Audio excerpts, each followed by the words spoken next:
Greetings and salutations, fellow head havers. It is I, Eric J. Chucky, joined as always by the boy. Hey! This is the Two Nerds Podcast, and I have a head. How about you? Fuck, I guess. Boy unsure if he has a head or not. News at 11. Today we're talking about anime. We've done Western animation, and we said we'd do anime in that because, well, it was next on the list. And so we're here! Speaking of lists, here's a list of things you could do if you're cool. Why, you could click the like button, the subscribe button, the comment button, and write some shit that, is cool. So, fun fact, if you do both the like and the subscribe button, it unlocks a secret bonus. It does. I got a Patreon. You can give me money on there. I got books. I have just announced pre-orders for the 6th book. Links in the description. Yeah. Well, Jesus, when is this going out? The 6th book might already be out. Time. We record these in advance. You'd be cool like Rob if you'd subscribe to the Patreon. I don't know what the fuck else I say. Hello. Hello. Welcome to the Two Nerds Podcast. Hello. I'm really good at the business end of things. That's why we have, so much money. Yeah. We're here to talk about our top 5 characters. It's a thing we've been doing all year. At the end of the year, we're going to do a big face-off for top 5 or top 10 all time, because we're not trying to make ourselves suffer too hard. And this is the anime portion of this event, so we are talking Japanese cartoons. Did you know I've never seen an anime before in my life? As far as the amount of times I heard you tell that exact joke while you were making this list, in lamentation of not knowing what anime characters you like, yes, I was aware. Okay. I have a head, but I no longer have hair, as it has been snatched. Oh. I haven't watched a lot of newer anime, I think is the biggest problem. Nor have I watched a lot of, popular anime series. Shonen series mostly. So looking at other people's all-time greatest anime characters lists brings me a lot of guys with a lot of consonants in their names that I've never met. Yeah, and a lot of animes I've never heard of. Turns out I've seen an anime or two, but I'm the anime version of a boomer. All of my favorite anime characters are essentially just characters from Toonami, and then one new guy. I'm an anime boomer who is also kind of has pleb tastes. This is not news to any of you, because you've seen my other lists where that's blatantly obvious. It was really hard for me to pick characters and not, characters from an anime that I really enjoyed. Yeah, special shout out. I don't even think he ended up in my actual honorable mentions, but the main character of G Gundam, I wanted to find a place for him because I really like G Gundam. Best anime series, at me, I dare you. Not best anime, best Gundam series, excuse me. I was about to at you from past you. Yeah, no, best Gundam series. I just misspoke. I do believe that though.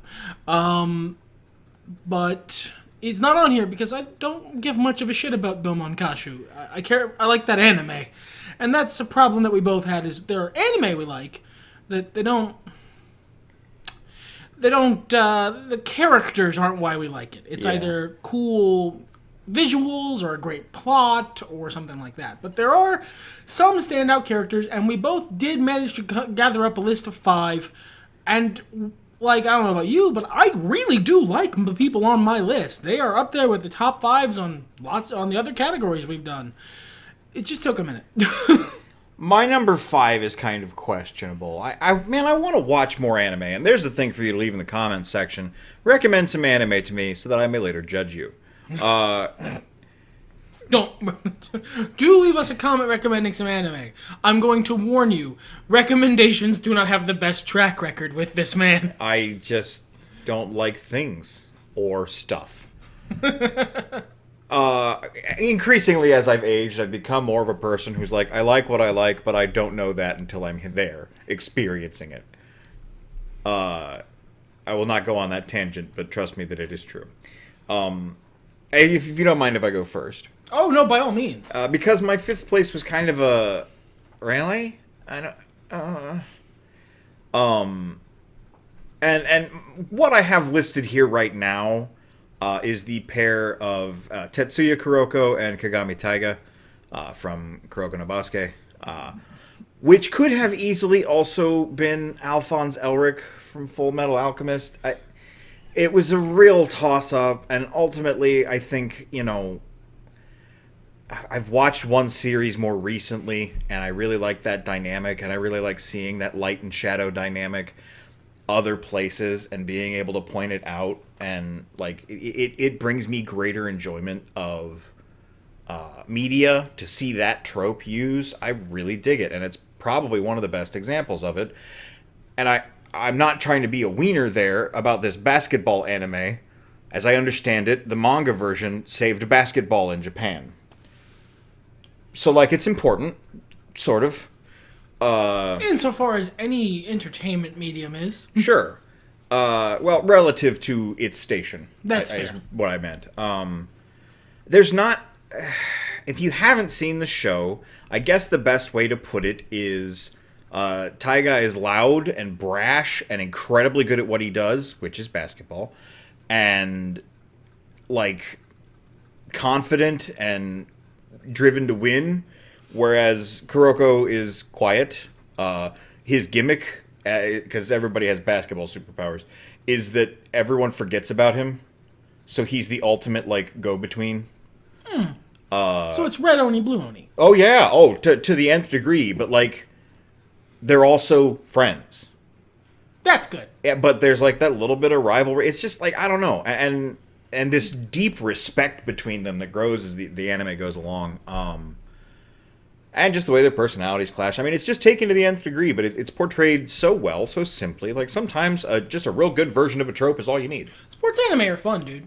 Like, they're a good-ass time. Yeah. As a dyed-in-the-wool shonen anime boy, trust me, that will become very obvious very soon. I like me a sports anime. They're good. They got this. They got the DNA. It's there. Yeah. My number 5. I haven't seen this, so I can't comment on the characters at all. No. Yeah. But number 5 for me is Kenshin Himura, Batosai the Manslayer, Rurouni Kenshin. I want to highlight both the actual series, which I recently-ish rewatched, and it doesn't entirely hold up. I have a lot of fond memories about this series from childhood, though, and the Samurai X OVA that I watched that was set much earlier in the timeline, as it were, which is a much more serious, dark story, is also really fucking good in a very different way. I would say it holds up a lot better. But I like Kenshin. I like a protagonist of superlative skill who nonetheless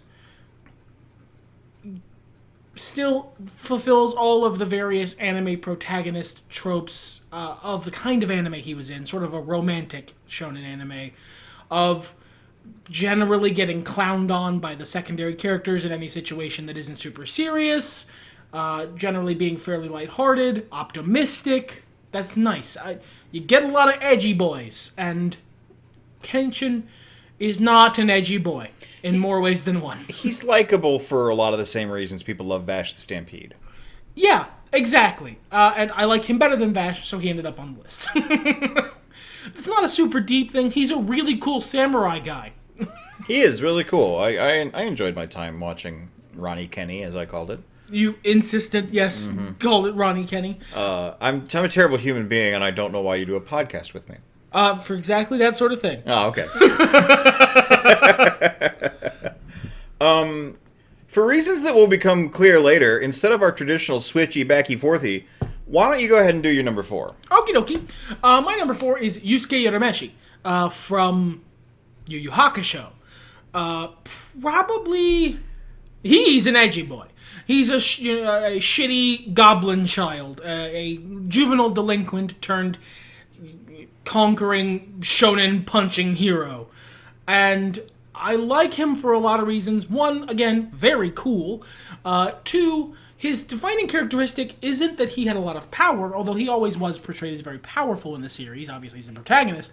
His defining characteristic was that he was just really, really, really good at getting his shit pushed in. Like, just absolutely great at taking an ass kicking and still getting back up. He had very, like, face wrestler energy. He had that fire. Where the heel might beat on him for a long time, but Urameshi's not going down. I like that. I like that energy. That's good.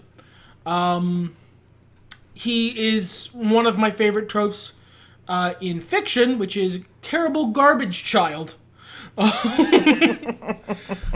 I do so love it, and it is done very well here. I like the rest of the characters in that anime as well, but Urameshi shines. Nice. So that'll take us to my number 4, and your number 3. Yes. Who is the man's face is on the screen right now, L from Death Note. And this is the first one I might have like a lot to say about. Sure. I'll let you take the wheel on this one. L is a lot of really good things. One, he's an excellent adaptation of Sherlock Holmes. That's pretty obvious in terms of, the tropes and imagery that Death Note chooses to use. It's very much a Moriarty, Sherlock Holmes sort of story. And L is an excellent adaptation because he uses a lot of the tropes about Holmes that became popular later, but weren't super popular at the time. Like he was generally portrayed in the past as a much more put together, sort of almost foppish, reserved, regal sort of person. Whereas later Holmes adaptations and L are goblins. They're terrible goblins who live in caves and do not care for much but crime solve. And I like that. I like that L is very clearly someone who has his shit together, but doesn't care if he seems that way or not. Yeah, I agree with that.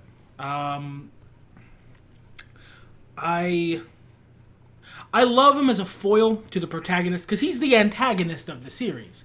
He's a good antagonist, whereas there's a villain protagonist, but he is definitely the antagonist of the series. Well, what I like about it as well, about Death Note in general, is that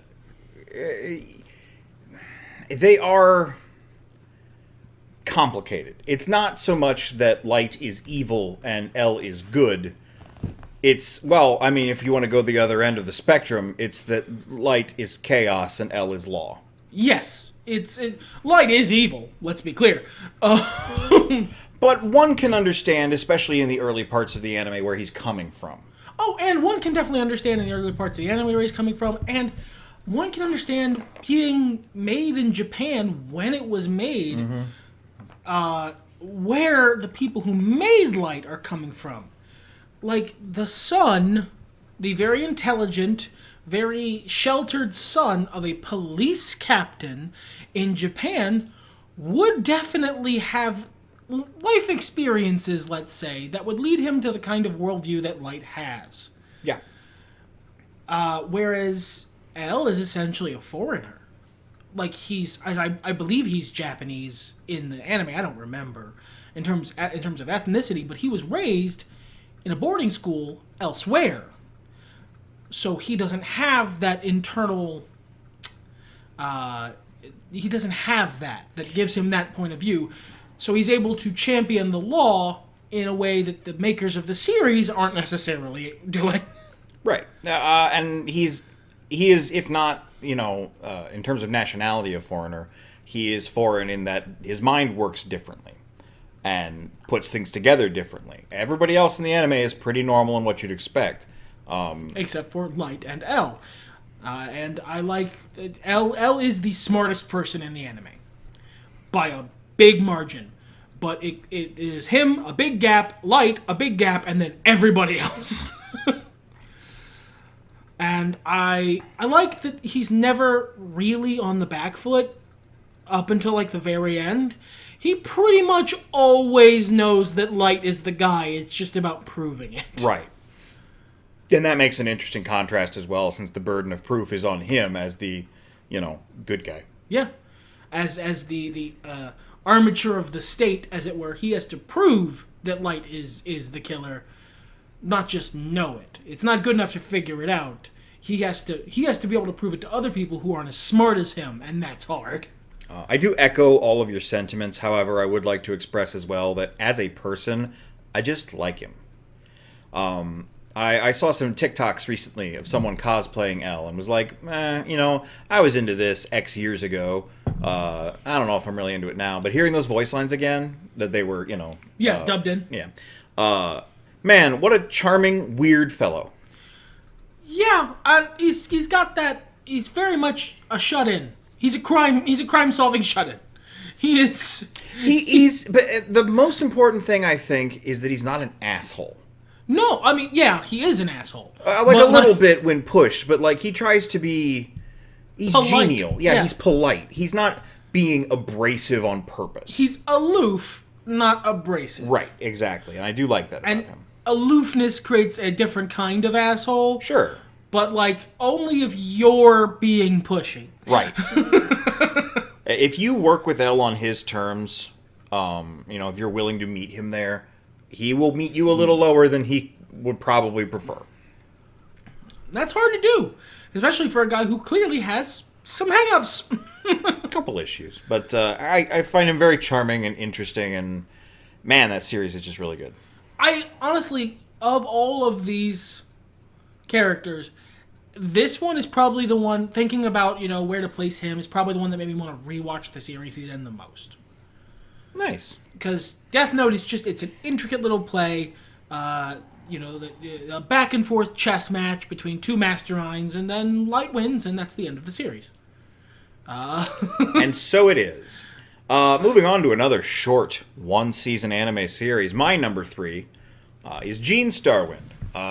Outlaw Star was the anime that got me into anime, and because it's been so long since I've watched a lot of the anime on my list, since it's been so long since I've watched a lot of anime, period, I had to go back and catch another episode or two to see if I still liked it. Yeah. To see if I still liked the anime at all. And it's important to be able to go, was this a different version of me that liked this? Yes and no. It's clearly an anime made in, I believe, 1993 and targeted toward teenage males. Boobas? Oh, and the booties and just a lot of the sensibility and comedy and stuff. But it's still really fucking good. I would love a redub or a remake of it. You don't even have to change much, man. Just something to modernize it a little bit.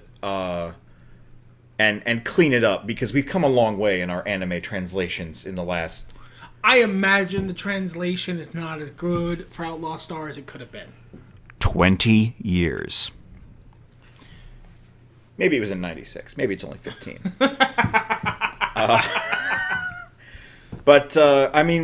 This is why I liked Guardians of the Galaxy. This ragtag team of misfits. But the biggest difference is... I like Gene Starwind a hell of a lot better than Starchild or whatever his name is. Want to know a fun fact? What's that? If it was 1996, that'd be 26 years. Oh, well, math. Was it? 90 to, huh? No? 24, maybe. 25. Well...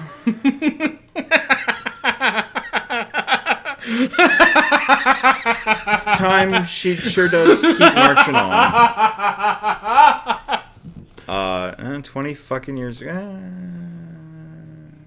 Because I'm 30.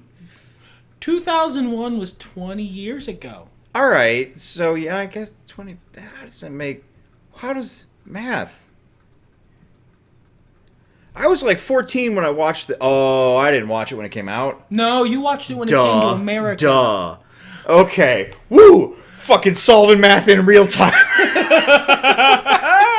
That was fun for me. I'm glad for you. But no, Gene is everything that Star-Lord isn't. He's like charismatic to the people around him. He's cool to the people around him. He's everything Star-Lord wants to be.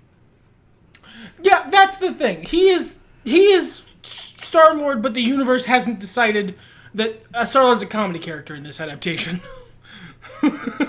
Yeah, I mean, pretty much. And, like, he's still kind of a goober, and he gets laughed at and, get pranked on and stuff. But he's cool. Yeah, but he's still cool at the end of the day. And, yeah, it's a really simple concept. And, man, I love the rest of the cast of that show, but Gene still stands out. He's got the cool-ass fucking caster gun. As someone who never really got into Outlaw Star, yeah, that caster gun's fucking cool. Oh, it's awesome. It shoots magic out. Yeah, it's great. Yeah. Also, when did the gun anime stop? It was like this, and Trigun, and like animes about guys with cool guns shooting cool guns cool ways. Gungrave, I think, came out not too long ago. That's fair. Maybe I'm just not watching them. Maybe. Well, that might have been 2011. Moving on, like time. We're old men.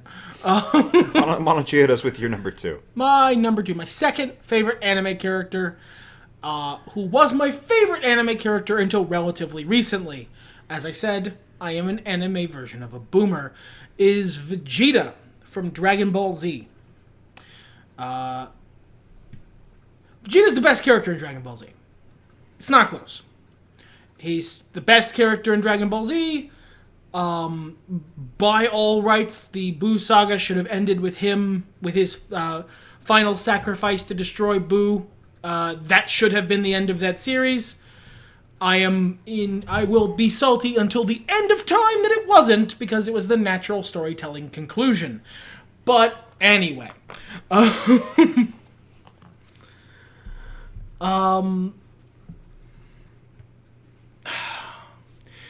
It's hard for me to start describing why I like Vegeta.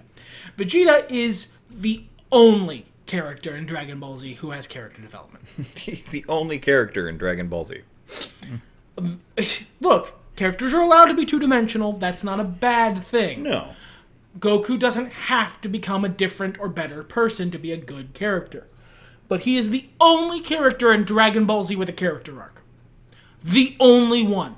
Everyone else's character arc besides Goku could reasonably be described as, give it a minute, oh, I'm never going to be as strong as Goku, I'll stop trying. Vegeta has an actual character arc. He comes in as essentially just the devil. Like, just a terrible, genocidal, blows up planets for a laugh, awful, garbage creature, who is a servant to an even worse garbage creature. Sadistic and cruel and awful. And over the course of time, and after being humbled by what essentially is the anime equivalent of the Prince of the Realm, the level 15 fighter walking up to what it sees as like a level 4 commoner and getting his shit absolutely fucking destroyed by him. After his humbling and his wonderful character progression during the Frieza arc, where he is slowly forced to work with these people he sees as beneath contempt and grows to respect their fire, their pride as warriors. He comes back, he settles down, he has a wife and a child, and then, like, there's the beautiful climax of the character in the Buu saga when he tries so hard he has what is essentially a shonen midlife crisis, where he tries to go back to being that awful, genocidal, terrible garbage pail of a human being, and can't manage it, because he is genuinely better now. He's a better person. And in his shame for having backslid to such a degree, sacrifices himself for the greater good to destroy the ultimate evil. That should have been the end of Dragon Ball Z. I am never gonna be not salty that it's not.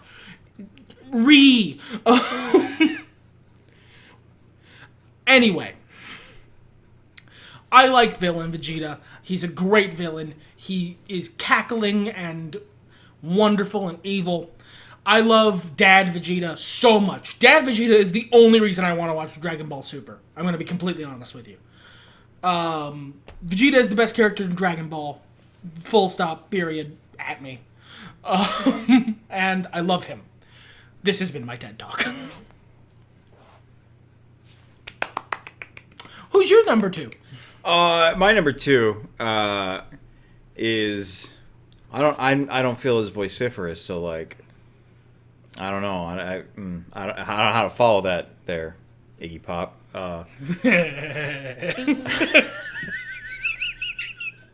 My number 2 is Vampire Hunter D.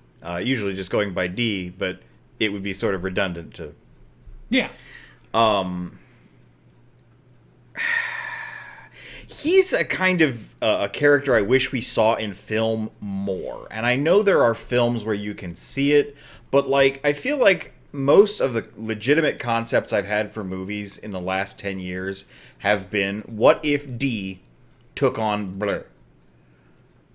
He is quiet, very reserved, fairly stoic, in there to get the job done. He doesn't have much drama, and when he does, it feels more meaningful for it. Yeah, that's a good thing to point out about characters. Characters who constantly have a bunch of interpersonal drama, it becomes like noise. It becomes static. You drown it out. Characters who have their shit mostly together and then occasionally there's some severe drama, that shit hits harder. Sure. And there's always that tension of, he's an immortal creature who is stuck wandering the earth, and he doesn't necessarily want that to end, but it is a sort of miserable existence, especially when your hand is a snarky dickhead. As I gather, he's basically the orc from Skyrim. Yeah, pretty much. He's very, I don't know, tragic without dwelling on it, stoic without being boring. And he's really good at fighting, and the shit he fights is cool. That's important. Look, it's like talking about a wrestler, right? You could talk about the intricacies of their character and why you like their development and all that, but at the end of the day, if they don't got a good look, that does count. A good look, good enemies, a good heel makes a face look better, so the people they fight being cool as fuck is a part of it. It's a part what makes you like a character who engages in a lot of combat. Yusuke Rameshi is better because he fought younger Toguro, and that's a really cool fucking fight. That's part of what makes the character good. L is only so amazing because he fought a mastermind almost as good as he was.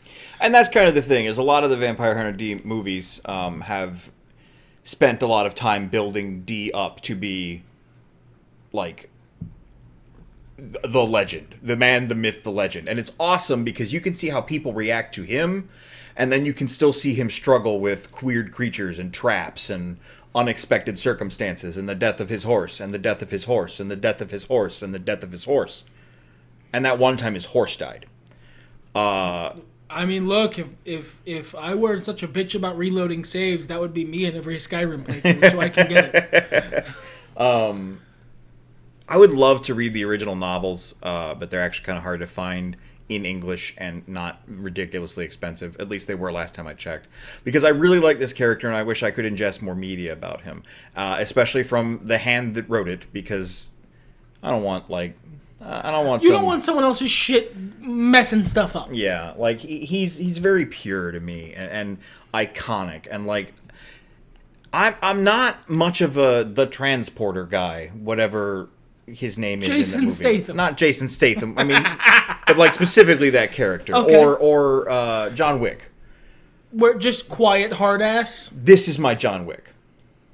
So you need quiet hard ass with supernatural powers. Look, if John Wick were fighting vampires, it would make him a hell of a lot cooler. Look, all right, fair enough. You're absolutely right. That would make him a hell of a lot cooler. We're going to mosey on into those honorable mentions here, but there is a special honorable mention that technically doesn't exist on the list, because the rules of our list are... whatever we make up. Mostly. But including real people seems weird. And including these particular two, they're not in contention. They're not in... they're separate. They're their own thing. They might have made my list if it weren't for... Well, you'll see. That special honorable mention would be Jesus of Nazareth and Gautama Buddha, I believe, from Saint Young Men, as portrayed there. As portrayed in the OVA specifically. And they're fine otherwise, too.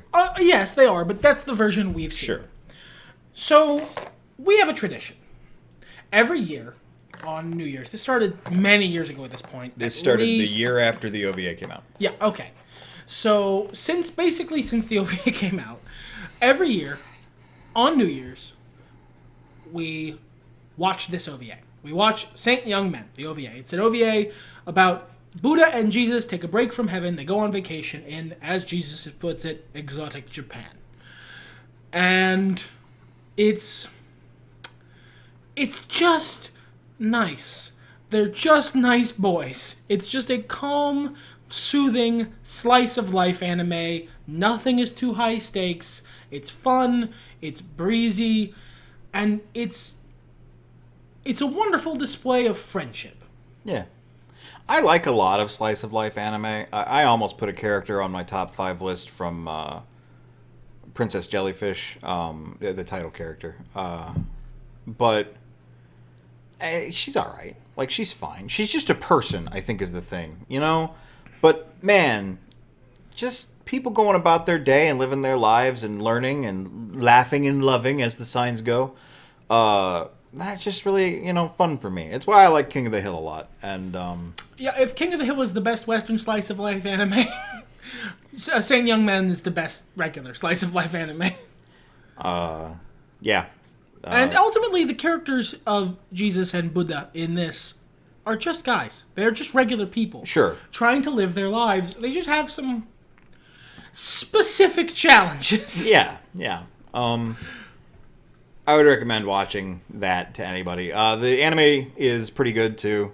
The manga goes places, as I understand it, but the OVA is definitely the best of the bunch. Yeah, and we will be continuing to watch the OVA every New Year's for the foreseeable future, because it's a wonderful tradition that fills me with hope and joy for the coming new year, and the last time we didn't was 2020, and we're sorry. Very sorry. So let's go to our regular honorable mentions. Yeah, go ahead. Why don't you lift us off on wings of gossamer and moondew? Okay, bud. So my honorable mentions pretty short. I wanted to keep it short, so this is just the hits, as it were. Wolfwood from Trigun. I'm a sucker for a Lancer. Especially a real good one, and he's a real good one. Genkai from Yu Yu Hakusho. Yoda, but what if Yoda was one of the Golden Girls? And a bitch. And, yeah, it's great. That sounds amazing. Roy Mustang from Fullmetal Alchemist. Particularly Brotherhood, but, like, the regular version's not that different. He's just fucking cool, dude. He just really is very cool. I've never gotten the Roy Mustang. I understand why you wouldn't. Ryuk. Okay, you already took my hair. What more do you want from me? Ryuk from Death Note, because how does the Death God know what apples is? I just love a guy who is clearly the audience stand-in for like shitty people. Yeah, he does kind of like have a Greek chorus, like sardonic. It's gonna be fucking funny. It's gonna be great. It's gonna get well for you, homie. Edward Elrick from Fullmetal Alchemist, because again, I like a flawed character, especially a flawed protagonist, and boy howdy does he qualify. I don't like a lot of the stuff they did with him in Brotherhood, and I get a little tired of his wacky side. That's absolutely fair. There's a reason he's not on the top. There's a reason I prefer Alphonse. And Light Yagami, because, I mean, L's on my list. And Sherlock's, without Moriarty, is a lesser Sherlock, the BBC network. My honorable mentions are, as I said before, Alphonse Elric. He is Heart. Yeah, that's fair. And what a great... I'm sure it's been done before, but what a great idea for a character, this young child trapped in a giant metal body with one weird trick that will eliminate him forever. Yeah. Shota Aizawa, Eraserhead, is on my list. I haven't seen most of the anime, but gosh, is he cool. And he just wants to take a nap. I think I understand why Aizawa is on your list. At least partially because he's so goddamn tired of these children. Oh, God, yeah. And when it's time for shit to go down, shit will go down. The entire cast of Lupin the Third. Fair. Fair. The only reason they're not on mine is because that felt cheaty to me, but you do you. I mean, I'll put them in my honorable mentions. Who gives a shit? That's you fair. You want me to list them? Watch a fucking anime. They're so good. Yeah. It's fun. I also have Light Yagami, and I would also like to include Freddy from Cromartie High School. He's a unique character. I don't think there's ever been anyone like him before. He's making a joke, but I don't know what the fuck this is, so I don't get it. Maybe you guys do. He's Freddie Mercury. Oh! He just is, and he goes to their high school. Oh, that's perfect. He's fucking glorious. That's perfect. He's amazing. Cromartie High School's a funny fucking set of shorts. That's good. I like that. Yeah.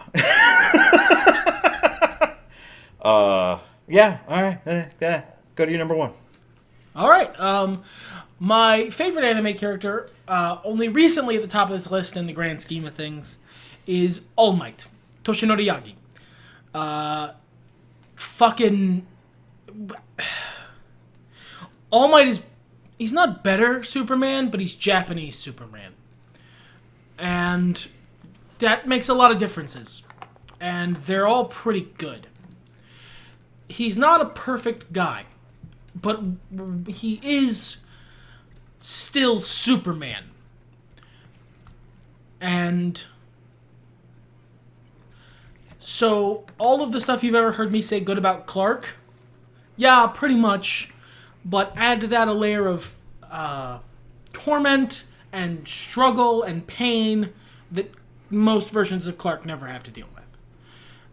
He is a man constantly on the brink of breaking down from sheer agony, who wills himself forward because he is necessary, because he is needed and he knows it, well past the point where other people would have broken down. It is one of my favorite expressions of that sort of the old lion protects the pride sort of tropes in fiction.